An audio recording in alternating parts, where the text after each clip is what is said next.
아멘. 제가 성경을 가만히 읽다가 보다가 신앙이 망쳐지는 경우들이 있더라는 거예요. 여러 가지가 있겠지만 그 중에 한 3가지 정도 상황이 되어지면 우리 신앙이 좀 망쳐질 수 있는 상황들을 좀 보게 됐어요. 이게 첫 번째가 뭐냐면은 교만할 때입니다. 이 신앙과 교만이 어떻게 연결이 되어지냐면 처음에는 겸손하기 시작을 해요. 대부분의 사람들이 처음에는 겸손하게 시작을 해요. 근데 하나님께서 이 겸손한 사람에게 은혜를 베풀어 주는 겁니다. 그래서 잘 되죠. 잘 되는 겁니다. 잘 되면 그 마음이 바뀌는 거예요. 바뀌어서 이 잘된 모든 것이 누구의 역사라? 나의 노력과 나의 열심이고 하나님이 도와주신 거 잘 안 보이고 그리고 모든 일은 우연같이 보이고 결국에는 내가 인생의 주인이 되는 그런 교만의 모습들이 나타나게 되면 우리의 신앙이 망쳐지게 됩니다. 두 번째는 사랑하는데 뭐를 사랑하냐면 세상을 사랑하는 거예요. 뭐 예를 들면 좋겠죠? 이것도 예를 들면 좋겠어요. 겸손해서 이 교만으로 넘어간 대표적인 예는 아사왕이 그래요. 아사왕 위대한 왕이에요. 근데도 불구하고 이 아사왕이 끝에 가서 교만해진다고. 우시야 왕도 그랬죠. 우시야 왕도 참 어려운 시대의 나라를 물려받아서 처음에 겸손하게 해서 하나님께서 점점점 잘되게 해주셨지만 마지막엔 교만해서 나병 걸린단 말이에요. 이런 식의 모습이 있고 사랑도 그렇습니다. 뭐를 사랑해야 돼요, 성도는? 하나님을 사랑하는 거예요. 근데 이게 세상을 사랑하는 경우도 있더라 이겁니다. 그러니까 성경의 대표적인 예를 든다면 데마라는 사람이 하나 있어요. 이 사람 누구냐면은 바울의 제자예요. 그러니까 바울의 제자면은 그 복음을 들은 거 아니겠어요? 그 복음에 항복했기 때문에 바울을 따라다닌 것 아니겠습니까? 근데 그 바울을 바라보면서 어떤 마음이 드냐면은 아니 바울 좀 맨날 복음 전한다고 다니는데 고생만 직살하게 하는 거예요. 어려운 일만 만나는 거예요. 그러니 뭐 이게 무슨 영광이 있겠는가 하던 차에 세상을 바라보니까 세상이 멋있는 거예요. 그래서 바울을 버리고 세상으로 간 사람 이렇게 있단 말이에요. 뿐만 아니라 아나니아와 삽비라도 뭐 여러분 잘 아시는 모습이에요. 그 사람들 어디의 사람이냐면 예루살렘 교회 사람이라니까요. 아니 생각을 해보세요. 예루살렘 교회에 그 12사도 중에 유다는 탈락을 했죠. 근데 11명의 사도가 있는 교회예요. 그리고 베드로가 뭐 성전 미문에 앉아있는 하반신 장애자를 내가 은과 금은 내게 없으나 내게 있는 것 내게 주니 나사렛 예수의 이름으로 일어나 걸어라. 저도 이런 말 해봤으면 좋겠어요. 퍼뜩퍼뜩 일어나고 아니 그런 교회라니까요. 기적이 반복되시 일어나는 교회라니까요. 그래서 온 백성들에게 칭찬받는 교회의 교인이라고요. 마치 전주와 영대 꽤 교회들처럼. 웃을 필요 없지 않습니까? 사실인데. 어쨌든 그런 교회라고요. 그런 교회의 교인인데 그도 그래서 처음에 잘했을 거란 말이에요. 근데 그가 돈 문제에 걸리는 거 아니겠어요? 하나님께 내기는 내야겠는데 다 내는 건 아깝고 그리고 안 되면은 좀 그렇고 내면은 뭔가 좀 받을 것 같고 이런 건 다 어디 개념이에요? 세상의 개념 아니에요. 아니 믿음의 개념은 주께서 나를 위해 생명을 주셨는데 우리가 기쁨으로 무엇을 못 드리겠어요? 이게 믿음의 개념 아니겠어요? 그런데 그래서 세상의 개념이 들어오니까 그가 심판을 받더라 이거예요.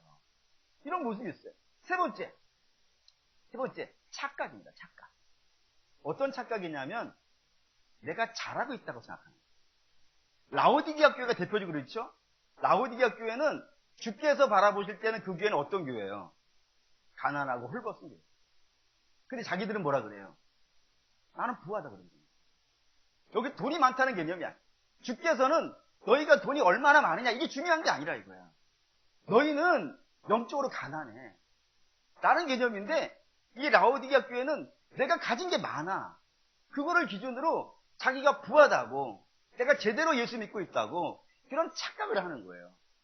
그 착각의 결과 하나님께서 너희를 내가 토해버리겠다. 이런 상황이 되는 경우가 있다 이겁니다. 그러니 이 교만과 세상을 사랑하는 것과 착각하는 것, 내가 잘 못하고 있음에도 불구하고 내가 잘하고 있다라고 착각하는 이 세 가지는 전부 다 성도의 신앙을 망치는 것들입니다. 그런 예로 등장을 하고 있는 거예요. 다 믿음에 있는 사람들이 떨어져 나갔으니까. 그럼 이 사람들을 제대로 하게 하려면 어떻게 해줘야겠어요? 깨우쳐줘야 돼요. 너희가 지금 교만한 상태야. 다시 겸손으로 가야 돼. 너희가 지금 헛된 거를 사랑하고 있어. 온전한 하나님을 사랑하는 쪽으로 가야 돼. 너희가 지금 영적으로 부족한데도 불구하고 지금 잘하고 있다고 착각하고 있어. 돌아가야 돼. 깨우쳐줘야 된다고요. 근데 여기에 문제가 있는 거예요. 뭐에 문제가 있냐면은 이 세 가지가 있는 사람들은 깨우쳐 주려고 해도 몰라요. 왜냐하면 이 모든 사람에게 하나님 말씀이 가야 돼요. 하나님 말씀이 가야 돼요. 근데 이 말씀에 순종을 하는 건 교만하는 순종이 안 되잖아요. 겸손해야 순종이 되어지고. 이 말씀이 선포가 되어지는데 세상을 사랑하면 이 말씀이 들리겠습니까? 들리지 않아요. 이 말씀이 선포되는데 나는 지금 잘하고 있다라고 생각하고 있는 거예요. 그러면은 들리지가 않는 겁니다. 그럼 어떻게 신앙을 하겠어요? 어떻게 깨우쳐지겠어요? 가장 기초적인 예를 하나 들읍시다. 아하방이 있어요. 하나님께서는 이 아하방을 굉장히 사랑했다고 생각하는 사람 중에 하나입니다. 뭐를 가지고 이 아하방을 사랑한다라고 내가 생각을 하고 있냐면, 하나님이 사랑한다고 생각하냐면 그에게 보내진 예언자가 둘이 있어서 그래요. 아니, 한 사람만 보내줘도 굉장한 사람들인데 두 사람을 하나님이 보내셨어요. 그 중에 하나, 그 중에 맨 처음에 예를 든다면은 이 사람 어마어마한 사람입니다. 얼마나 어마어마한 사람이냐면 예수님이 변화산에 올라가셨어요. 변화산에 올라가가지고 그 용모가 하얗게 되어지면서 베드로가 그걸 보고 눈이 뒤집어지잖아요. 눈이 뒤집어져서 주님 우리 내려가지 맙시다. 여기에 초막셋을 짓고 하나는 주님께 드리고 하나는 모세에게 드리고 하나는 엘리야에게 줍시다. 그때 그 엘리야가 아하방 때 제사장, 예언자예요. 어마어마한 사람, 율법을 상징하는 사람. 이 사람을 보냈다니까 하나님께서 박산 정도를 보내도 대단한 거 아니십니까? 오늘이 별로 이렇게 영적인 컨디션이 안 좋으신가요? 하면 이렇게 하는 게 영적치 않지? 박산 정도의 목사가 가도 대단한 거예요. 근데 엘리야는 그가 기도하면 3년을 비가 안 오게 하는 사람이라고. 죽은 자를 일으키기도 하고 어마어마한 예언자 아니겠어요? 하늘에서 불을 내리게 한, 물론 하나님이 다 하시는 거긴 하지만 엘리야를 통해서 하고 계시는 거 아니겠어요? 그런 어마어마한 예언자를 보내줬음에도 불구하고 못 듣는다고요. 그게 얼마나 대단한 사람이 오느냐가 중요한 게 아니에요. 이게 안 들으려고 하면은 들리지가 않는 거예요. 또 하나가 있죠. 미가야라고 하는 예언자가 있었어요. 이 예언자는 열왕기상 22장에 등장합니다. 아하방이 여호사밧, 남쪽에 여호사밧 왕하고 연합해서 전쟁을 하려고 한 겁니다. 여호사밧 왕은 알다시피 믿음이 좋은 왕이에요. 믿음이 좋은 왕이니까 전쟁에 나가기 전에 하나님께 한번 물어봅시다 라고 얘기를 했고, 그래서 그런 거 절차를 따지냐, 그냥 가면 되지. 아하방이 그러니까 아니라고. 하나님이 도와주시지 않으면 어떻게 이기겠냐 하니까 이 아하방이 억지로 예언자들을 불러와요. 그래서 막 그 예언자들이 모여가지고 우리 아하방은 훌륭한 왕이고 반드시 하나님이 도우셔가지고 전쟁에 승리할 것이고 이런 개구리 나팔 불듯이 불고 있는 거예요. 그게 여호사밧 보기에는 너무 이상한 겁니다. 이렇게 하나님이 말씀하신 적이 없는데 내게. 그래서 이 나라에는 다른 예언자가 없는가 라고 했을 때 한 명이 있다 그런 거예요. 근데 그 예언자를 못 부르겠다는 겁니다. 왜 못 부르겠다고요? 내가 원하는 말을 안 한다. 그러니까 아하방은 뭐를 듣고 싶은 거예요? 내가 원하는 말을 듣고 싶은 거예요. 그게 아니라고 여호사밧이 그 사람도 한번 데려오라고. 그래서 사신이 가서 미가야를 데리고 오는데 그 사신이 미가야에게 와가지고 했던 말이 뭐예요? 왕이 듣고 싶은 말을 해주라. 뭐 당신 대단하다고. 왕이 듣고 싶은 이야기 해주면 되지. 뭘 자꾸 딴 얘기를 하려고 그러냐. 남들도 다 그렇게 얘기하니까 너도 왕이 듣고 싶은 이야기를 하라 라고 하는 사람이 아합이다. 그런 마음이 있으면 들리겠습니까? 근데 이런 상태가 되어지면 그런 상태가 되는 거예요. 그러니 이거 얼마나 심각한 문제겠어요. 그러니까 다 망하는 쪽으로 갈 수밖에 없는 상황이 되는 겁니다. 근데 오늘 여러분과 제가 읽은 본문에는 이 세 가지 중에 이것이 등장합니다. 착각하고 있는 사람. 그 사람들 한번 좀 확인해 봅시다. 우선 1절 33장 1절. 33장 1절이 아니고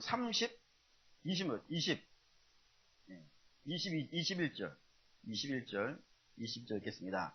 우리가 사로잡힌 지 10주에 10째 달 5째 날에 예루살렘에서부터 도망온 자가 내게 나오와 말하기를 그 성이 함락되었다 하였는데, 여기 이제 첫 번째로 우리 보셔야 되는 게 12째 해리라고 하는 단어가 등장했어요. 이게 어떤 의미냐면은 에스겔이 처음 예언을 시작한 게 자기가 사로잡혀 온 지 5년째 해라고 했어요. 근데 여기 12째 해라면은 그 사이에 몇 년이 지나간 거죠? 7년이 지나간 거예요.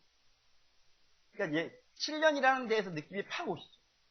그러니까 에스겔이 하나님의 말씀을 받아서 이 포로된 자들에게 7년간 하나님의 말씀을 풍성하게 예언한 그런 시간이 여기에 지나갔더라 이겁니다. 그런데도 불구하고 이 백성들이 들으려고 하질 않아요. 왜 들으려고 하지 않느냐 라면은, 이 에스겔이 예언하는 것이 두 가지 모습 때문에 그래요. 하나는 에스겔의 주요 예언은 뭐냐면 예루살렘이 망한다는 겁니다. 그런데 이 포로된 자들이 봐도 예루살렘은 망할 것 같은 거예요? 안 망할 것 같은 거예요? 안 망할 것 같은 거예요. 설마 하나님의 성전이 있는 예루살렘이 망하겠는가? 그렇게 생각하기 때문이고, 두 번째는 에스겔이 예언을 하는 모습들 중에 좀 이렇게 쉽게 이해가 안 되는 행동들이 있었어요. 뭐냐면은 몸으로 하는 게, 몸으로 길바닥에 누워있기도 하고, 뭐 선지자의 아내가 죽기도 하고, 뭐 이렇게 몸으로 하는 행동을 보니까 백성들이 보기에 이런 예언을 본 적이 없으니까 저 제사장이 바벨론 포로로 끌려와서 고생하다 보니까 약간 맛이 갔구나. 그렇지 않고서 저렇게 막 땅 파가지고 옷 집어넣고 막 옷 썩게 하고 뭐 이런 미련한 짓을 뭐하러 하겠는가. 그래서 그의 행동이 좀 이상하고 그의 메시지가 이상해가지고 안 들으려고 하는 세월을 지난 7년이었다 이겁니다. 근데 그 7년 동안 부지런히 에스겔이 선포를 해왔는데 잘 믿어주지 않았는데, 어떤 일이 벌어졌냐면은 그 12년째 해도 다는 해에 바벨론으로 도망쳐 온 자가 있더라는 겁니다. 어디에서? 예루살렘에서. 근데 이 도망쳐 왔다는 단어가 원래는 포로되어 왔다는 뜻이에요. 다시 말해서 예루살렘에서 포로로 잡혀온 사람들이 세 번째 포로가 온 거예요. 세 번째 포로. 첫 번째 포로가 언제죠? 뭐 늘 얘기했지 않습니까? 다니엘. BC 605년. 다니엘이 첫 번째 포로이고, 두 번째 포로, 에스겔 957년. 두 번째 포로이고, 세 번째 포로가 온 거란 말이에요. 그럼 세 번째 포로가 왔다는 거는 여러분이 지금까지 저의 설교를 쭉 들어오면 아시겠지만, 세 번째 포로가 왔다는 것은 어떤 지예요? 망한 거예요. 그래서 와가지고 뭐라 그랬냐면 예루살렘이 망했다 라는 선포를 한 겁니다. 그거를 바벨론 포로들에게 얘기한 거예요. 그제서야 이 백성들이 에스겔의 예언이 빈말이 아니었구나. 저 제사장이 바벨론 포로살이 하다가 약간 맛이 가가지고 예루살렘 망한다 그런 것이 아니라 그 예언이 실제로 이루어졌구나 라고 하면서 그제서야 이 영적인 반응을 보기 시작한 거예요. 그리고 그제서야 이제 에스겔이 이 망하는 이유에 대해서 설명을 하는데, 그 설명하는 이유가 이 착각과 관련되어져 있는 예언들을 쏟아내기 시작하는 겁니다. 우선 첫 번째 착각이 누구냐면 예루살렘에 살고 있는 사람들이 착각을 하고 있는 그 내용을 갖고 있어요. 예루살렘에 사는 사람이 두 가지 착각을 했다는 겁니다. 그 첫 번째 착각은 뭐냐면은 우리는 안전해라. 안전의 착각이라고 합니다. 제가 지었어요. 안전하다는 착각입니다. 뭘 보면 안전하다고 생각하냐면은 지금까지 두 번의 포로가 갔단 말이에요. 두 번이나. 두 번 아시죠? 숫자 두 번? 강조의 두 번? 한 번 잡혀가고 두 번 잡혀간 거예요. 그런데도 우리가 남아있는 거예요. 그걸 갖고 뭐라고 생각했냐면은 저 잡혀간 사람들은 어떤 사람들? 죄인들. 반면에 남아있는 우리는요. 복받은 사람들. 하나님께서 우리를 지켜주셨기 때문에 우리는 안전해 라고 하는 생각하는 거라 이겁니다. 근데 여러분 이거 조심하셔야 되는 거예요. 어느 면에서 조심하셔야 되냐면은 그러니까 잘 되는 것이 복일 수 있어요. 그렇죠? 예를 들어봅시다. 이삭 같은 경우. 이삭은 두 가지 복을 받은 사람이라고 되어 있어요. 첫 번째는 그가 우물을 파면 어떻게 돼요? 물이 나와요. 우연이 아니에요. 또 파면 또 나와요. 또 파면 또 나와요. 어떤 때는 한 번 파면 두 번 나오기도 해요. 이게 하나님이 그를 도우셨기 때문이다 이겁니다. 근데 그가 우물만 파면 잘 되는 거예요. 되는 거예요. 이런 복을 받았고, 두 번째는 그가 땅에 곡식을 심으면요 100배를 거두는 거예요. 그래서 거부라고 되어 있단 말이에요. 그러니까 이삭은 잘 되는 복을 받은 사람이에요. 그런 걸로 본다면은 잘 되는 것이 복일 수 있어요. 그런데 하나님은 망하게 하는 거로 복을 주십시오. 말이 이상하죠. 망하게 하는 것이 복이 되진 않지만 망하는 것을 가지고도 하나님은 당신의 일을 해나가실 수 있다 이겁니다. 뭐 대표적인 예를 든다면 욥이 그래요. 욥은 그가 잘못해서 고난당한 건 아니에요. 하지만 그 고난을 거치면서 뭐를 알게 돼요? 하나님을 알게 돼요. 그걸 성경은 복이라 그런다니까요. 또 뿐만 아니라 이런 것도 있어요. 다윗은 잘못해서 고난을 당해요. 밧세바 사건이에요.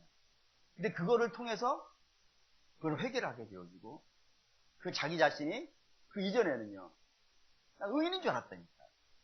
죄인은 항상 누구였어요? 사울이 죄인이었어요. 근데 그 일을 거치면서 내가 죄악 중에 태어났구나. 하나님 우슬초로 나를 씻어주시고 주께서 원하시는 마음은 상한 마음이다. 이런 뭐 기가 막힌 시들을 써내게 된 계기가 이 고난이라는 것, 때리는 것을 통해서 이루어졌다 이겁니다. 이게 성경에 나와 있어요. 히브리서 12장. 히브리서 12장 7절. 7절 8절. 네, 이런 말씀이 있어요. 읽어보겠습니다. 너희가 참음은 징계를 받기 위함이라. 하나님이 아들과 같이 너희를 대우하시나니 어찌 아버지가 징계하지 않는 아들이 있으리요. 징계는 다 받는 것이거늘 너희에게 없으면 사생자요 친아들이 아니니라. 여기 이제 히브리서 기자가 뭐라고 했냐면은 하나님은 당신의 자녀에게 어떻게 한다고요? 징계한다고. 그러니까 너희가 징계를 받으면 너희가 하나님의 자녀라는 표현이라고, 표시라고. 부모가 어떻게 자식이 잘못하고 있는데 그걸 용납해주는 부모가 어떻겠는가. 너희가 잘못하고 있으면 하나님께 혼나는 게 맞지 않냐. 그리고 그 혼나는 게 혼났다고 해가지고 가출하면 되겠냐. 그걸 오히려 혼나면 어떻게 해야 되는 거예요, 여러분? 여러분의 자녀가 잘못했어요. 그래서 여러분이 혼냈어요. 근데 그 아이가 두 가지 중에 하나를 하는 겁니다. 하나 가출을 한다. 이거 어떻게 되겠어요, 이거? 곤란하지 않겠어요? 근데 혼냈는데 더 앵기는 거예요. 그거 어떻게 하겠어요? 이런 스키 어디 앵겨? 저쪽으로 떨어져라 하고 발로 차진 않겠죠? 그래. 응? 네가 그래 내 자식이야. 그런 거 아니십니까? 그런 일이 있어요. 그러니 잘못하지 않았음에도 불구하고 우리가 다 이해하지는 못하지만 하나님께서 어떤 특별한 뜻이 있으셔가지고 나를 잠시 환란에 넣는 경우 있어요.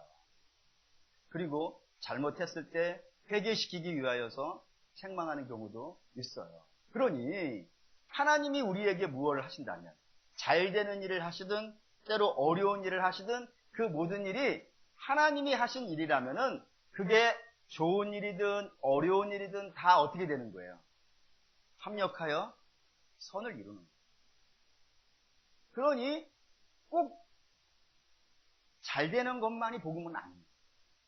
때로는 어려운 것도 복이 돼요. 근데 반대로 하나님께서 내버려 두시는 경우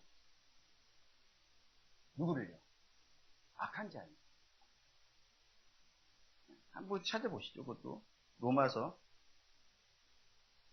1장 26절.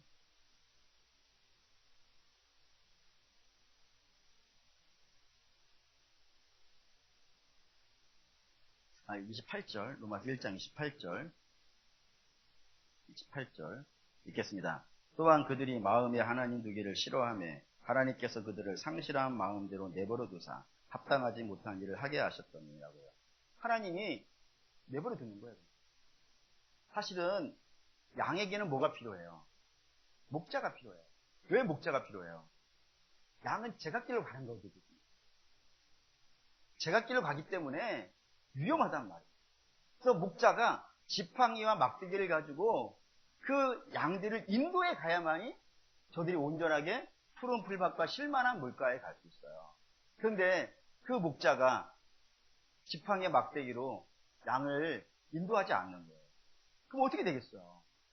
그럼 망하는 것 아니겠어요? 그러니까 내가 목자가 나한테 간섭 안 해. 막대기로 나를 이렇게 지팡이로 탁 모가지를 걸든지 막대기로 딱 때리든지 아니 뭔가를 해서 잘못되고 있으면 끌고 가야 되는데 그걸 안 해버린다는 것은요. 그럼 망하는 것 아니겠어요? 그러니까 내버려두는 게 복이 아닌 게 있고 하나님 저를 간섭하지 마세요. 이것만큼 여러분 무서운 말이 없는 거예요. 하나님 간섭 안 해버리면요. 아니 내 코에 숨이 들었다 나왔다 하는 것도 하나님이 내 호흡을 관리해 주시기 때문인데 하나님이 안 해버리신다 그러면요. 가장 대표적인 예를 하나 든다면은 여기 주부들 많이 있지만 주부들이 나 이거 다 해! 하면 어떻게 일이 돼요? 다 굽는 거지 뭐. 그거를 모르시는가? 예? 남친들이 많이 와서 들어야 되는 거예요. 그렇습니다. 아니 주부가 안 해! 나 폐업이야! 해버리면 말이죠. 지금 망하는 거예요. 제가 목회를 해보니까 알겠어요. 이게 뭐 이해를 듣기 위해서 얘기하는 거예요. 오해는 마세요. 두 사람 중에 있어요. 부부가 남편이 있고 부인이 있어요. 그런데 남편이 죽고 부인이 살면 그 일대의 가족이 다 남아요. 시댁이든 처가든 뭐 다 남아요. 그런데 부인이 죽고 남편이 살아있으면요. 이게 다 깨져요. 심지어는 자식도 안 와요. 특이하죠. 마치 이 세상이 북의 사회, 남자들을 성을 다 남자 성을 갖고 있으니까 북의 사회 같지만 제가 볼 때는 목의 사회 같아요. 엄마가 차지하고 있는 자리가 어마어마해요. 몰라서 그렇지. 나는 안다 이거야. 얼마나 훌륭한 사람이었어요. 복받은 사람이 살고 있다니까요. 인정을 안 하고 있어서 문제지. 어쨌든 그래요. 예. 그렇다 이겁니다. 예? 그런데 예. 엄마가 내버려 두기만 해도 집안이 난리가 날 판인데 하나님 그를 내보내 버리면요. 그 인생이 온전할 수가 없어요. 여러분 간섭 안 받는 걸 좋아하지 마시라 이거예요. 하나 더 보죠. 이런 말씀도 있어요. 마태복음 13장 30절. 13장 29절 30절. 13장 29절 30절 읽겠습니다. 주인이 이르되 가만두라. 가라지를 뽑다가 곡식까지 뽑을까 염려하노라. 둘 다 추수 때까지 함께 자라게 두라. 추수 때에 내가 추수꾼에게 말하기를 가라지는 먼저 거두어 불사르게 단으로 묶고 곡식은 모아 내 곡간에 들이라 하니라. 여기 가만두라고 했어요. 그러니까 가라지 입장에서는 안전해요, 안 안전해요? 안전해요. 내버려 두라 그러니까. 근데 왜 내버려 두라 그랬다고요? 마지막 때 뽑아가지고 불사르려고. 그러니까 안전한 거예요, 지금. 그러니까 꼭 안전한 게 여러분 좋은 게 아닙니다. 성도는 안전한 게 좋은 게 아니에요. 근데 지금 예루살렘 백성들은 심각해요, 문제가. 좀 이따 문제를 보겠지만, 문제 심각한데도 불구하고 하나님께서 나를 내버려 두신 거예요, 지금. 근데 그걸 보고 내가 지금 복받았다 그러고 있다니까요. 이 착각 아니겠어요. 뿐만 아니라 그들이 가지고 있는 두 번째 착각이 있습니다. 또 한번 보시죠. 이거는 1장, 32장 24절. 32장 24절. 33장 24절. 예. 33장 24절 읽겠습니다. 인자야 이스라엘이 황폐한 땅에 거주한 자들에게 말하여 이르기를 아브라함은 오직 한 사람이라도 이 땅을 기업으로 얻었나니 우리가 많은즉 더욱 이 땅을 우리에게 기업으로 주시는 것이 되니라 하니라. 이 뭔 말이냐면은 아브라함은 하란에서 혈혈단신 혼자 왔단 말이에요. 혼자 와가지고 이스라엘이라고 하는 민족을 만든 겁니다. 근데 우리는 이 수가 이렇게 많지 않냐. 그래 아브라함이 이만큼 받았다면은 우리가 이만큼 있으니까 이만큼 받지 않겠느냐? 엄청난 착각이에요. 이해가 되고 있는 중이죠. 아브라함 혼자서 이만큼 받았어. 근데 우리는 한 명이 아니잖아. 이렇게 많잖아. 많이 잡혀갔지만 그래도 많잖아. 그럼 우리 얼마나 큰 복을 받겠어? 이렇게 하고 있다고요. 그러니까 지금 내가 안전하고 문제없고 많이 가지고 있으니까 실제로 그렇죠. 많은 사람들이 잡혀갔어요. 많은 사람이 잡혀갔는데 주로 어떤 사람들이 잡혀갔냐면 다니엘 어느 집안이에요? 귀족의 집안이에요. 에스겔 어떤 집안이에요? 지사장 집안이에요. 그러니 이스라엘 내에서 한끗발 하는 사람들 아니겠어요. 그러니 그런 사람들이 잡혀갔으니까 그 사람들 집이 어떻게 돼 있는 거예요? 비었죠. 그래서 그 집을 들어간 거야. 예전에는 그런 고대들 같은 집에 안 살아봤어. 근데 그들이 잡혀갔기 때문에 이제 내가 그 집에 들어간 거야. 들어가면서 와, 하나님께서 내게 이렇게 복을 주셨구나. 아브라함은 요만큼 받았지만 나 이만큼 받았네 라고 하고 있는 중이라고요. 그러니까 안전하고 문제없고 내가 성공했으니까 내가 지금 복받은 사람이야. 이렇게 뭐 하고 있다고요? 착각하고 있다고. 누가요? 예루살렘에 있는 사람. 그러니까 여러분, 그런 걸로 내가 잘 되고 못 되고, 여러분 이런 걸로 우리가 하나님께 복받았다고 생각하면 이만큼 위험해요, 여러분. 여러분, 그런 걸로 여러분들의 믿음을 평가하지 말란 말이에요. 착각할 수 있어요. 내가 안전해. 나 사고 난 적 없어. 나 문제 없어. 내 자식 공부도 잘해. 돈도 잘 벌어. 그러니까 아무 문제 없이 난 편안하게 지내. 물론 그게 하나님이 주신 복일 수 있어요.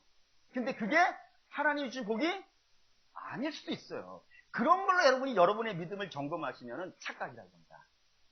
그럼 뭘로 점검해야 되냐? 여기에는 아주 재밌는 이야기가 하나 들어있어요. 예루살렘 사람들이 이걸로 점검해야 되는데 안 했다 이겁니다.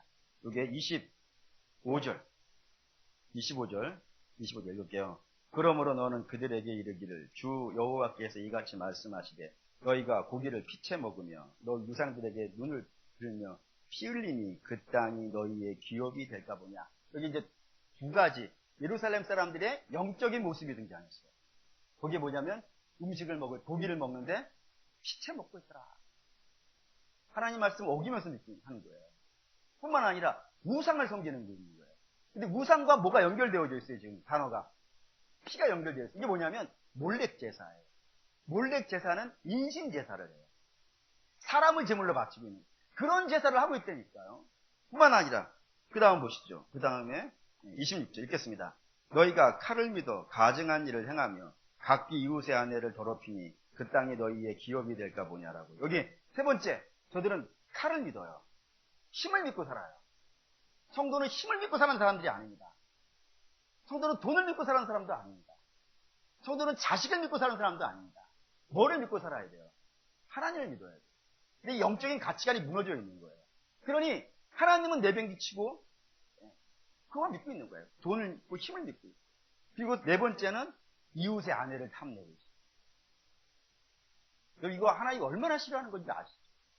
얼마나 싫어하냐면 하나님이 공개적으로 내가 사랑하는 사람이다 라고 했던 사람이 한 명 나와요. 누구죠? 내 마음에 드는 자라. 누구죠? 다윗. 그 다윗이 남의 아내를 탐냈어요. 하나님이 그 다윗을 어떻게 다루시던가요? 거의 죽여요. 다윗만 안 죽었지. 어쩌면 다윗은 내가 죽었으면 나을 거야. 그렇게 생각했어요. 왜냐하면 그것으로 인해서 자식 몇이 죽어요. 바세바가 처음 난 아기 죽죠. 그 다음에 또 누구 죽어요? 학깃이라고 하는 학깃인가? 또 암논이 죽어요. 다말을 했던 애. 그리고 압살롬이 죽어요. 자식 셋이 죽어나가요. 왕권 뺏기는 건 말할 것도 없고, 자기 첩들이 다 그 자기 아들한테 강간당한 그건 말할 것도 없고, 아들 셋이서 서로 죽이고 막 죽고 막 그런다고요. 그런 일이 벌어진단 말입니다. 다윗의 입장에서 봤을 때는 그냥 하나님 저를 죽여주세요. 나가 훨씬 나을 만한 일들이 그의 인생에 벌어지는. 그게 뭐 때문이라고요? 남의 아내 탐내는 것 때문에 그렇다고요. 근데 이게 예루살렘에 그런 일들이 비일비재하게 있는 거예요. 얼마나 심각, 이런 일을 저지르고 있는데 내가 육체적으로 사로잡혀 갖지 않고 그리고 많은 재물을 얻었으니 내가 복받은 사람이라 이렇게 생각하고 있는 게 얼마나 큰 착각이에요. 그러니까 여러분, 우리를 평가할 때는 우리가 많이 가졌냐, 덜 가졌냐, 건강하냐, 힘이 있냐, 힘이 없냐, 좋은 대학 갔냐, 사업이 잘 됐냐, 이런 걸로 평가하면 안 돼요. 우리가 항상 뭘로 평가해야 되냐면 나의 영적인 모습이 어떤가, 하나님 앞에 하나님이 기쁨의 대상이 되고 있는가. 그렇다면 지금 병들었는데도, 물론 병들으면 안 되는데, 근데도 그게 복받은 것이고, 때로 사업이 어려운 것도 복받은 것이 될 수 있다 이겁니다. 그러니 외적인, 육적인 것으로 우리의 믿음을 평가하지 마시고 반드시 영적인 것으로 평가해야 될 줄 믿습니다. 그 다음에 이게 예루살렘에 남아있는 자들의 모습이라면은 바벨론에 끌려온 사람들의 모습은 심각해요. 또 보시죠. 30절. 30절 읽겠습니다. 인자야, 내 민족이 담 곁에서와 진문에서 너에 대하여 말하며 각각 그 형제와 더불어 말하여 이르기를 자 가서 여호와께로부터 무슨 말씀이 나오는가 들어보자 하고, 여기 이제 인자야가 에스겔이고 내 민족이 담 곁에서 문 앞에서 너에 대하여 말하며 이렇게 얘기했잖아요. 이들이 누군 거예요? 예루살렘에 있는 사람은 담 밖에 있는 사람이 아니잖아요. 멀리 있는 사람이지. 그러니까 지금 담 밖에 있고 문 밖에서 막 내 하는 이야기를 들으려고 하는 사람들은 같이 포로로 끌려와 있는 사람들이다. 그 같이 포로로 끌려와 있는 사람들이 서로 이야기하는 거예요. 뭐라고 얘기하냐면, 야, 에스겔한테 한번 들어보자. 저 사람이 어떻게 했어요? 예루살렘 망한다고 얘기했는데 실제로 망했단 말이에요. 그러니 뭐가 신통한 게 있어. 한번 가보자 해가지고 저 에스겔에 와서 하나님 말씀을 들으려고 했단 말입니다. 자, 질문 들어갑시다. 이거 잘한 건가요? 못한 건가요? 네. 우리 같이 가서 하나님 말씀 한번 들어보자. 잘한 건가요? 못한 건가요? 되게 뭔가 좀 이상하죠? 목사님 저렇게 딱 눈으로 봤을 때 맞는 말 같은 걸 했을 경우에는 거의 함정이잖아요. 그럼 제가 뭐라 그랬어요? 멋있게 다이빙 하시라고 탐정으로 이거 파달라고 얼마나 고생했는데. 네? 들어오시라 이거예요. 하나님 말씀을 들어보자. 네? 다 들어보자. 잘한 거예요, 못한 거예요? 잘한 거지 라고 하면 빵이다 이거예요. 고마워요, 빠져줘서. 여러분, 설교는 듣기 위해서 듣는 게 아니에요. 물론 안 듣는 것보다 낫지. 안 듣는 것보다 낫지만 설교는 사실 듣기 위해서 듣는 게 아니에요. 설교는 왜 듣는 거예요, 여러분? 살기 위해서 듣는 거예요. 살기 위해서 들어야 되는데 이 백성들 되게 웃겨요. 31절 볼게요. 31절 읽겠습니다. 백성이 모이는 것 같이 내게 나오며 내 백성처럼 내 앞에 앉아서 내 말을 들으나 그대로 행하지 아니하니 이는 그 입으로 사랑을 나타내어도 마음으로는 이익을 따릅니다. 저들이 들으러 와. 근데 저들은 듣기 위해서 오는 게 아니야. 뭘로 아냐면 저들은 뭐가 우선이라고요? 이익이 우선. 여러분, 믿음하고 이익이 있어요. 인생에는 믿음하고 이익이 있어요. 근데 이 믿음하고 이익이 서로 엇갈려 있을 때, 서로 건드리지 않아. 믿음이 이익을 건드리지 아니하고 이익이 믿음을 건드리지 않아. 서로 상관하지 않아. 이랬을 때는 믿음을 지키기가 상당히 쉬워요. 그런데 믿음하고 이익하고서 연결이 돼 있어. 그래서 믿음을 지키면 이익을 못 봐. 이런 경우가 생기면요, 이거 위험한 상황이 돼요. 그런 대표적인 사람 하나를 여러분에게 소개시켜드린다면 요압이라는 사람이 있어요. 요압 장군이라고 알려져 있는, 이게 다윗의 조카입니다. 근데 이 다윗의 조카인데 보통 조카가 아닙니다. 다윗에게는 33명의 위대한 장군이 있어요. 다윗의 가장 친위대 33명이 있는데 그 중에 넘버원이 요압입니다. 요압이 최고의 장군이에요. 그러니까 뭐를 보면은 최고의 장군인 줄 아냐면 예루살렘, 그 예루살렘 성을 차지한 장군이에요. 그래서 다윗에게 바쳤어요. 근데 예루살렘을 얼마나 차지하기 어렵냐면 여호수아에게 할당되어져 있는 가나안인데 못 차지했어요. 그리고 이 예루살렘이라는 땅은 12지파 중에서 누구에게 할당되어져 있는 것이냐면 유다 지파예요. 근데 유다 지파의 유명한 장군 하나를 알고 있습니다. 누구죠? 갈렙. 갈렙이 이 산지를 내게 주소서, 대단한 사람이에요. 이 산지를 내게 주소서 해서 찾은 땅은 헤브론이에요. 그러면 그 정도의 믿음과 실력이 있는 사람이라면 예루살렘은 차지해야 되잖아요. 못해요. 갈렙도 못하고 여호수아도 못하고. 그 뒤에 12 사사 못해요. 그리고 그 뒤에 누구지? 그 사람. 갑자기 생각이 안 나요. 그 있잖아요. 한나의 아들 사무엘. 사무엘도 못해요. 그리고 사울도 못하고 요나단도 못해요. 심지어는 다윗이 왕이 됐는데도 못해요. 그런 성이에요. 근데 그 성을 왜? 한쪽이 절벽이거든요. 올라갈 수가 없어. 한쪽은 좁아서 못 올라가요. 좁은 길만 탁 막으면 올라갈 데가 없어요. 근데 그걸 수로가 딱 하나가 있는데 그 수로를 타고 절벽을 기어 올라간 사람이 요압이에요. 대단한 사람이에요. 그래서 그 성을 빼앗아낸 자가 요압입니다. 그런 사람이기도 하고 뿐만 아니라 믿음도 있었어요. 어떻게 믿음이 있는 걸 아냐면은 모압과의 전쟁을 나가는데 암몬과의 전쟁을 나가는데 이 암몬이 외부의 세력들을 불러가가지고 어마어마하게 세력을 불렸어요. 암몬이. 그러니까 이게 다윗의 군대가 상대가 안 되는 거예요. 그때 이 요압이 그래요. 우리가 믿음으로 싸우자. 하나님이 도우시면 우리가 이기지 않겠는가? 라고 군사들을 독려해가지고 그 전쟁을 이겨낸 사람이기도 하고, 다윗이 잘못한 적이 있어요. 인구 계산하지 말라 그랬는데 인구 계산한 적이 있어요. 그때 다윗을 꾸짖은 사람도 요압이에요. 요압 괜찮은 사람이에요, 보면은. 그런데 이 요압이 항상 무너지는 자리가 있어요. 어디에 무너지냐면 믿음하고 이익하고 부딪히면 다 무너져요. 예를 들어서 다윗이 왕이 되고 나서 이스라엘이 남북으로 나눠져 있었어요. 북쪽은 누가? 사울의 가문. 남쪽은 사실 남쪽이라 하기 우스워요. 유다 지파 하나만. 다윗을 따르고 나머지 모든 지파는 사울을 따르고 있을 때에, 사울의 가문 이스보셋을 따르고 있을 때에 이게 통일을 할 수 있는 조류의 기회를 한번 만난 거예요. 누구냐면 사울의 가문의 식구이면서도 그 사울의 가문의 대장군 되는 사람이 아브넬이라는 사람이었어요. 그하고 통일 협상을 하고 있었단 말이에요. 그때에 그렇게 통일이 되어져 버리면은 사실 아브넬은 사울의 아들은 아니거든요. 왕자는 따로 있었어요. 이스보셋이라고.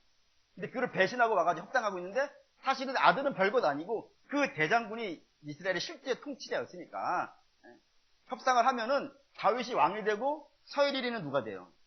아브넬이 돼요. 그 용납이 안 돼. 그래서 요압이 죽여요. 통일 협상하고 있는 사람. 대단한 사람이에요. 뿐이 아니라 압살롬을 천도한 사람이, 다윗에게 청구한 사람이 요압이에요. 그런데 죽여요. 그것이 다 드러나면 안 되니까 이 압살롬을 죽여요. 다윗이 제발 내 아들만 살려달라고 부탁했는데도 죽여요. 자기에게 도움이 안 되면은 뭐 필요 없어요. 심지어는 이런 얘기도 있잖아요. 다윗이 왕을 누구에게 물려주기로 했냐면은 솔로몬이에요. 근데 요압은 아도니아에게 줍니다. 왜? 실력이 더 있으니까. 이 솔로몬 별거 아니야. 그래서 거기에 붙어가지고 다윗의 영을 어겨버린 사람이 요압이에요. 그러니까 항상 이 사람 뭐에 밝으냐면 이익에 밝아. 이익에 너무 밝아가지고 이익하고 믿음하고 부딪히면 믿음은 아무것도 아닌 거예요. 그걸 다윗이 마지막에 솔로몬에게 유언을 남겨요. 너 요압 살려주지. 네 삼촌이라고, 조카니까 사촌 형이라고 살려주면 안 돼. 반드시 죽여. 라고 명할 정도로 요압은 그런 사람이에요. 그러니까 믿음하고 이익하고 부딪히면 그런 일들이 여러분 종종 있어요. 그러니 이거 뭐 문제되는 것 아니겠습니까? 그러니까 지금 바벨론 포로로 끌려가 있는 백성들이 그런 식인 거예요. 지금 하나님 말씀을 듣고 그 말씀에 순종하려는 것이 아니에요. 저들은 믿음은 다음이고 자기의 이익이 먼저예요, 지금. 그래서 그것 때문에 온 것이고, 하나 더 있어요. 요거 더 심각해요. 32절 읽겠습니다. 32절 읽겠습니다. 그들은 내가 고운 음성으로 사랑의 노래를 하며 음악을 잘하는 자 같이 여겼나니 내 말을 듣고도 행하지 아니하거니와 내가 고운 음성으로 사랑의 노래를 하며, 이게 무슨 뜻이겠어요? 그러니까 저 백성들이 너를 뭘로 대하냐면 연예인으로 대하냐. 연예인, 가수, 유명 연예인, 인기 있는 연예인, 그렇게 대하는. 그러니까 하나님 말씀을 너한테 듣고 그 말씀에 순종하려고 오는 것이 아니라 네가 유명해서 그래. 왜? 네가 예언 맞췄거든. 예루살렘 망한다고 7년부터 얘기했는데 그걸 네가 맞췄거든. 그러니까 셀럽 보러 온 거야. 셀럽 보러 오고. 그 말씀에 순종하려고 온 게 아니라 네가 유명하니까 그 유명한 사람들 얼굴 한번 보려고 너를 찾아오는 거야. 이게 누구라고요? 바벨론에 포로로 끌려가 있는 자들의 영적인 현실이라 이거예요. 그 사람이 둘 다 지금 책망하고 있는 그것이 됩니다. 여러분, 이게 오늘날은 아닐까요? 여러분, 우리가 교회를 선택을 할 때, 뭐 여러분도 아니지만, 혹시 그 교회가 크고, 그 목사님이 유명하고, 뭐 재미있고, 나를 위로해주고, 나를 격려해주고, 여러분, 그런 내 중심의 목적으로 교회를 선택을 하고, 하나님의 말씀을 드리고, 이건요, 잘못된 거예요. 하나님의 말씀은 어떠한 관점에서 들어야 되냐면은, 하나님의 관점에서 선포가 되어져야 되고, 우리는 그 말씀에 어떻게 되는 거예요? 순종하는 거예요. 그것이 내 귀에 잘 들리든 안 들리든 마음에 툭툭툭 걸리든 뭐 책망을 하든 관계없어요. 하나님 말씀이 선포되는 대로 듣는 것이 성도된 입장이지. 이들은 지금 내 이익이 되는가? 저가 맞췄어. 그러니 저에게 있으면 내가 무슨 이익이 생길까? 그런 관점으로 들으려고 하고, 네가 유명하다 그러니까 네 얼굴 한번 보려고 오고, 그런 식으로 오는 자들이야 라고 하면서 책망을 하고 있는 거예요. 요게 지금 착각입니다. 근데 내가 지금 가서 예배하고 있으니까, 예배장에 앉아있고 설교를 들었으니까 여러분 믿음이 있어. 착각이라. 그건 착각. 우리 물론 처음에 신앙을 그렇게 시작할 수 있어요.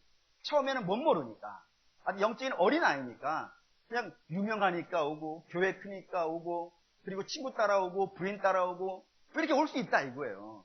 하지만 믿음이 자라고 직분이 생기고 연수가 쌓여져 가면은 그런 것들은요, 내게 이익이 안 돼도 돼.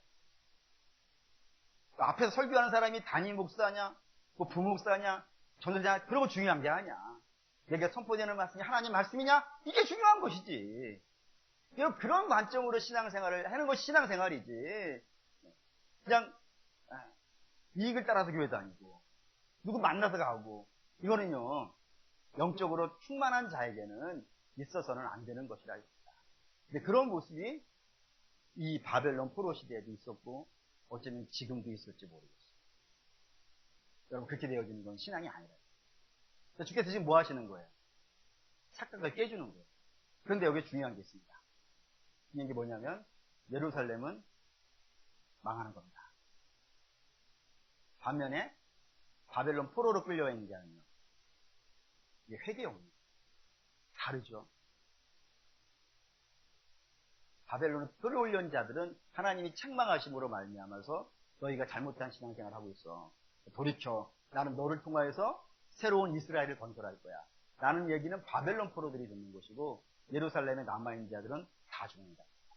성화에 있는 사람은 칼에 죽고, 산에 올라간 사람은 굶어 죽고, 뭐 전염병으로 죽고, 들에 있는 사람은 짐승에 먹혀 죽고, 다 죽을 거야.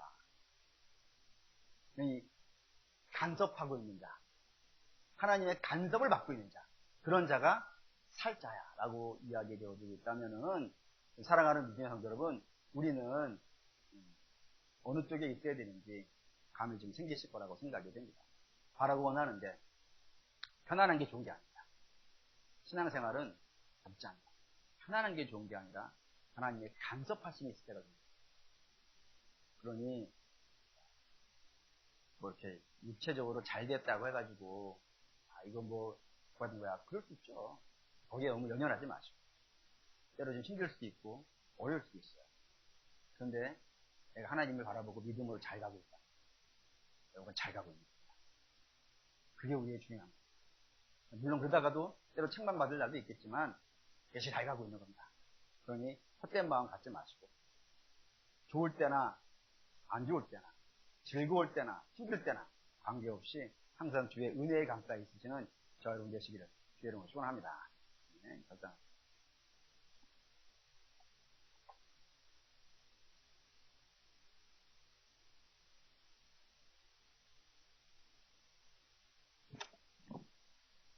네, 주의 은혜의 강가로 찬양 들으시면서, 잘 되고 못 되고는 뭐 사실 우리가 어떻게 할 수 있는 부분이 아닙니다. 하나님께서 어떤 때는 막 잘 되기도 해주시기도 하다가 때로는 어려운 때도 있어요. 인생이 다 그렇지 않습니까? 그런 거에 마음 뺏기지 마시고 내 주의 은혜의 강가로 거기에 머물러 계십시오. 반드시 때가 되면 회복이 됩니다. 그런 역사를 사모하면서 다니시죠.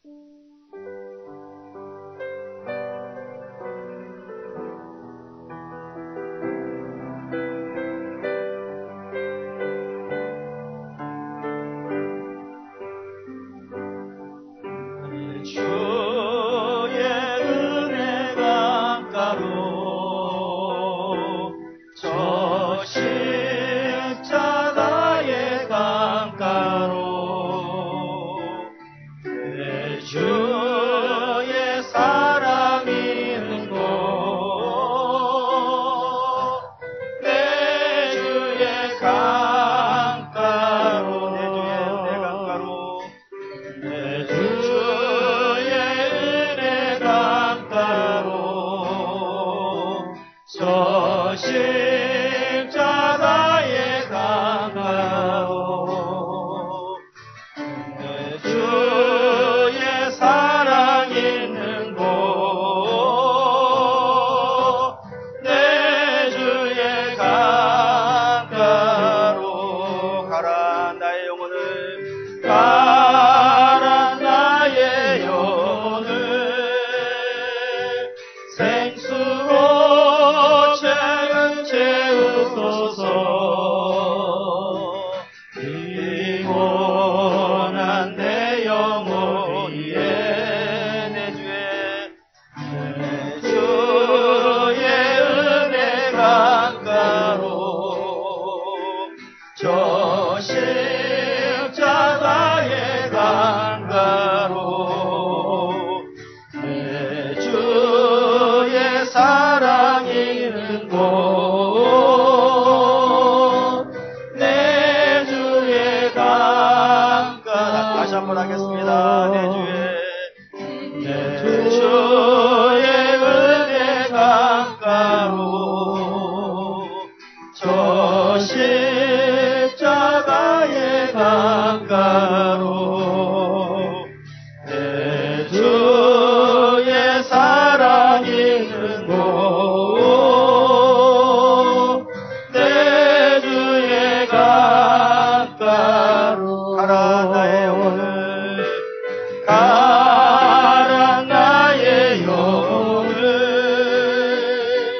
생수로 나를 채우소서 피곤한 내 영혼 위에 내 주의 은혜 강가로 저 십자가의 강가로 내 주의 사랑 있는 곳 내 주의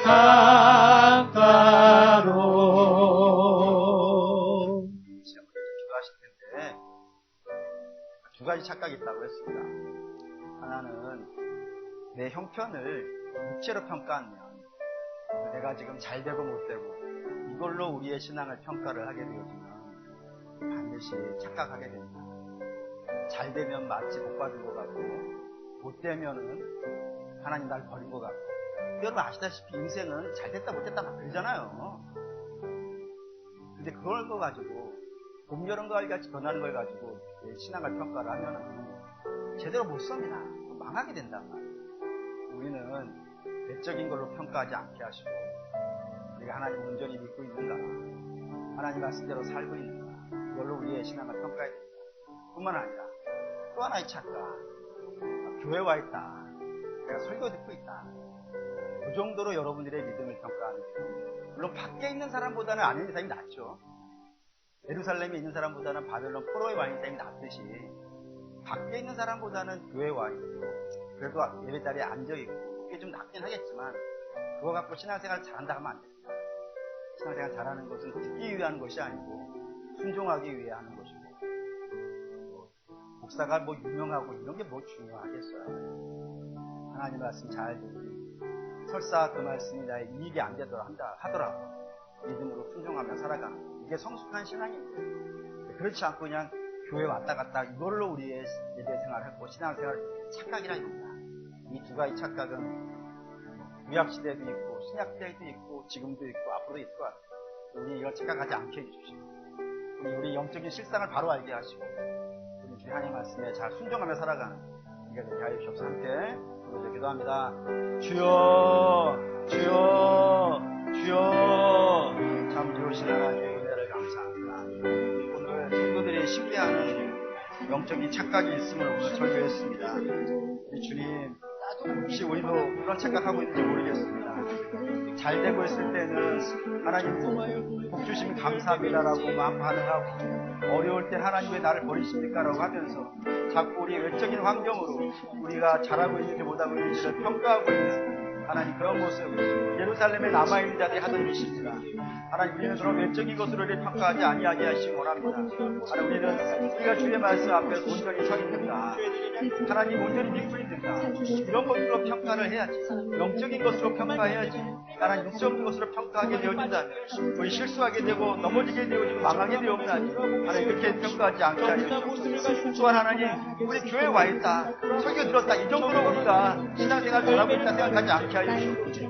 하나님, 우리는 하나님 말씀을 듣기 위해서, 유명한 목사를 만나기 위해서 하나님 성전에 와 있는 자들이 아니라 주의 말씀을 듣고 그 말씀에 순종하기 위하여서 와 있는 자이오매, 설사 그것이 내 삶에 이익이 되지 않는다 하여도 하나님께 순종하기 위해서 와 있는 자이오니 하나님, 항상 순종하는 모습으로 우리가 서 있는지 점검할 수 있도록 우리 주여 도와주시옵소서. 손해를 겁내지 아니하고 아버지 안에 어려움을 힘들어하지 아니하고 우리 주의 말씀에 순종하고 살아가고 있는지, 거룩한 삶을 살아가고 있는지 하나님께 늘 점검하면서 우리의 신앙생활을 평가할 수 있도록 주여 도와주시옵소서. 그렇지 않고 자꾸 외적인 것으로 평가하게 되어진다면 하나님, 설 수 없습니다. 설 수 없사오니 강능하신 주님이시여, 바라고 원하는데 우리 영적인 실상을 늘 제대로 알게 하여 주시고 주 앞에서 온전한 믿음의 사람으로 살아갈 수 있도록 주님 도와주시옵소서.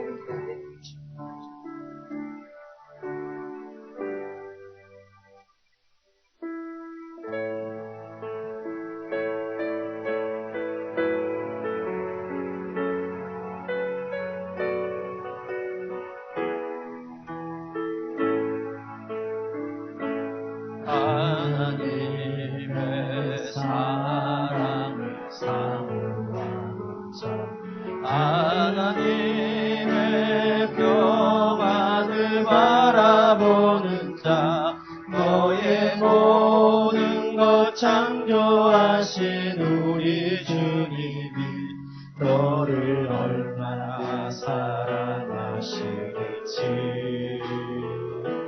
하나님께 찬양과 경배하는 자, 하나님의 선하심을 닮아가는 자, 너의 모든 것 창조하신 우리 주님이 너를 자녀 삼으시네. 하나님 사랑의 눈으로 너를 어느 때나 바라보시고 하나님인 자 비로소 언제나 너에게 기울이시니 어두움에 밝은 빛을 비춰주시고 너의 작은 신음에도 응답하시니 너는 어느 곳에 있든지 주를 향하고 주만 바라볼지라. 두 손 들고 찬양합니다. 하나님 사랑의 눈으로 너를 어느 때나 바라보시고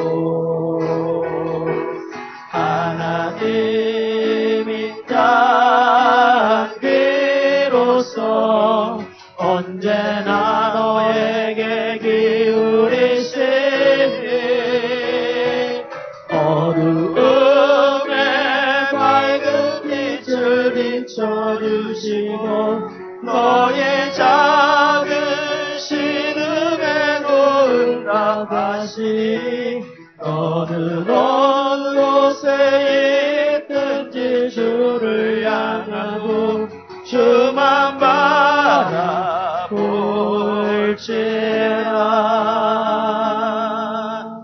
다시 한번 기도하실 때 이 찬양 우리가 많이 불렀고 이 찬양 가사 곳곳을 붙잡고 기도했는데 오늘 이거 갖고 합시다. 너는 어느 곳에 있든지 주를 향하고.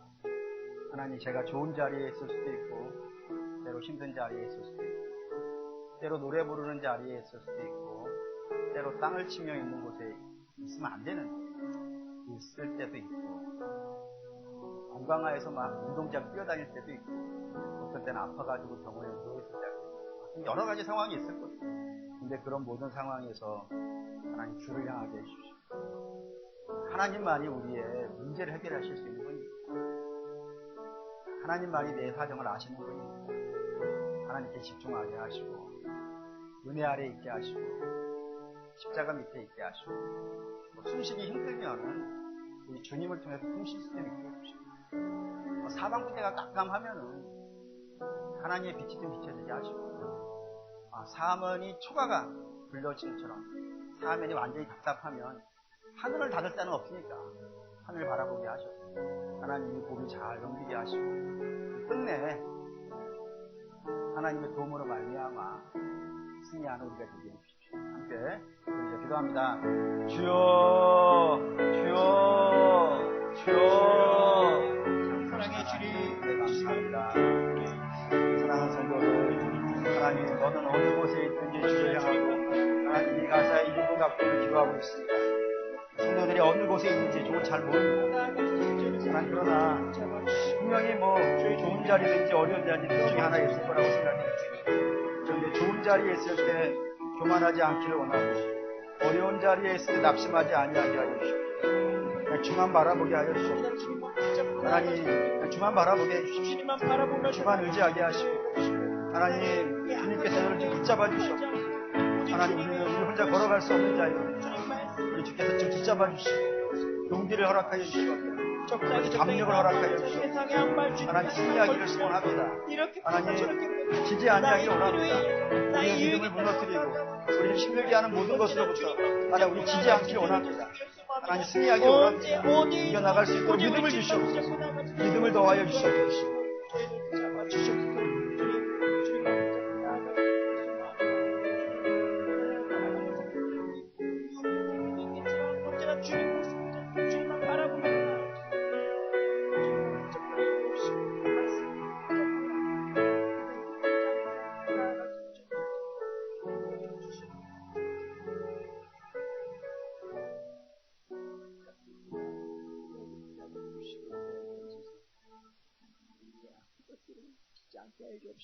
세상의 유혹에 지지 않게 하시며 어떤 상황에 있든지 정말 주님의 말씀 붙잡고 나아갈 수 있도록 붙잡아 주시옵소서. 저희들이 연약하여서 주님만 붙잡고 산다고 고백을 하면서도 뒤돌아서면은 그 고백을 잊어버리고 살아가는 것이 저희들입니다. 주님만 붙잡는 저희를 되게 하여 주옵시고 세상의 유혹, 시험이 다가와도 세상에 정말 어떤 모습으로 유혹에도 흔들리지 않고 주님의 말씀 붙잡을 수 있는 저희를 되게 하여 주시옵소서.